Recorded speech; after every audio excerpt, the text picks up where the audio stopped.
Alors, bonjour et bienvenue. Permettez-moi de vous présenter ma base Lego Star Wars. Alors, je vais vous la présenter vite fait.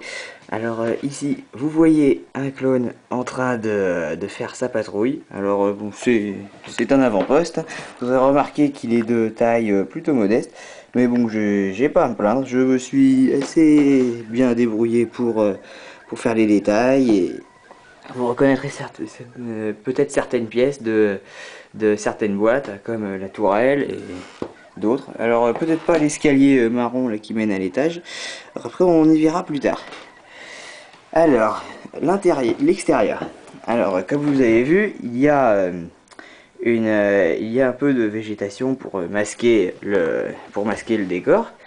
Et j'ai fait des murs plutôt bien faits, je trouve, avec quelques plantes dessus.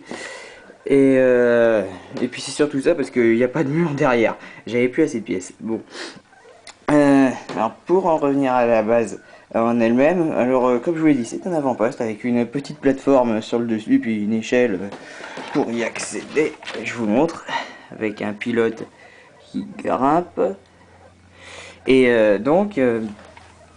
cette base, le temps de construction, ça n'a pas mis très longtemps. Mais bon, c'était juste l'imaginer. Alors on va passer à l'intérieur. Alors ici il y a surtout le quartier de vie avec Droid Clone qui discute, la table des stratégies que j'ai fait de manière à pouvoir la déplacer. Voilà. Bon, la tourelle, hein, vous savez comment ça marche, hein, c'est missile et tout. Des lits, bon, normaux, j'ai pas cherché à me trop compliquer la vie. Un passage secret, alors ça c'est la spécialité de la base. C'est qu'on peut sortir par une porte secrète en cas d'attaque. Voilà. Ça, vous pouvez voir. Vous pouvez sortir et rentrer. Voilà. Une petite tourelle sur le bord des murs pour surveiller les attaques, les droïdes et tout. Alors on va passer à l'intérieur. Alors elle se compose d'un seul étage, enfin on va plutôt dire 3 si on compte la passerelle, enfin le pont d'envol, enfin non pas le pont d'envol mais la plateforme d'atterrissage.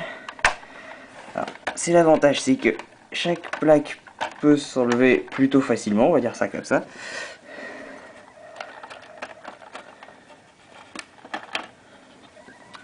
Alors voilà le premier étage. Alors comme vous pouvez le voir, alors il y a les ordinateurs avec les gens qui font leur rapport, une table holographique avec un soldat, un commandant Arc et puis général Plo Koon. Le passage pour aller à l'échelle qui monte sur la passerelle, enfin tout ça. Devant il y a les vitres. J'avais pas pris du câble d'alimentation, mais bon ça j'imagine que vous avez vu. Alors on va passer au rez-de-chaussée de la base, qui est particulièrement bien je trouve. Voilà.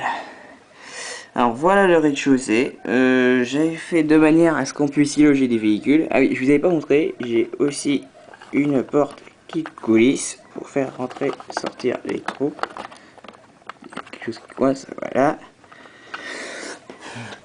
À l'intérieur, alors j'ai mis un petit coin armurerie avec des armes, des caisses de munitions, un câble d'alimentation.